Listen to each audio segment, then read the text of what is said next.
paper, felt, and fabric crafts. So each item they deliver is meticulously, makita niyo, sobrang meticulous na ginagawa. It is lovingly handmade and inspired by everybody, the clients, and the wishes of the clients, and syempre, idea of Jackie. Not just a shop, they aim to promote love of crafting through tutorial videos and engaging workshops.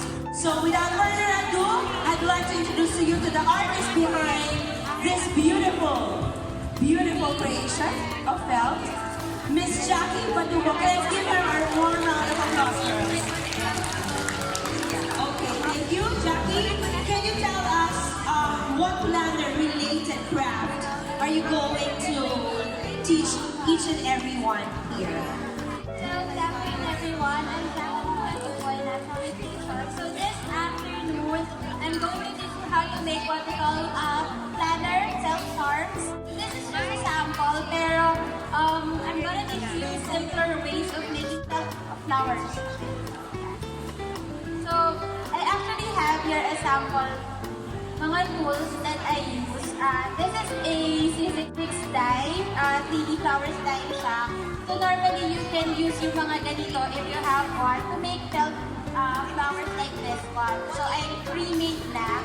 Pero this afternoon, what I'm going to teach you are flowers that you can use kahit wala kayong C66 shot, pop-up, or anything. So you can do flowers using yung mga items lang na nasa bahay ninyo. I sometimes call this tansya-tansya lang. Kasi hindi ako manilig mag-template. I don't like tracing stuff, so madalas I just cut it the way I imagine it. So what we're gonna do this afternoon is like this. It's a simpler version. It's also a swag. It's becoming a trend. Madalas internationally ko siya nakikita. Sa Philippines, hindi pa masyado. So I'm experimenting on a lot of styles. And this is what I'm going to teach you today. Mas basic siya. Pero I also do yung mga mas complex like this one. So it's something that you attach using Velcro. So you just attach it dun sa mga planners. Okay? So yung materials na kakailanganin natin is you have your glue, your scissors, your felt, Velcro, and charms kung kailangan. Okay, so let's start now.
So again, if you make these, pwede na siyang lagyan ng paper clip.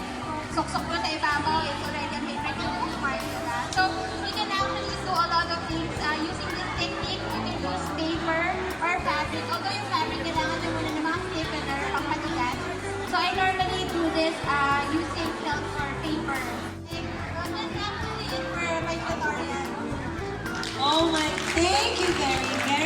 Jackie. Okay, if ever they want to learn more about you have classes, tutorial, whatever, so saan in Eclations. Again, guys, follow Eclations on FB and social media. Thank you very much, Jackie. Again, let's give a round of applause to our guest artist. Thank you very much.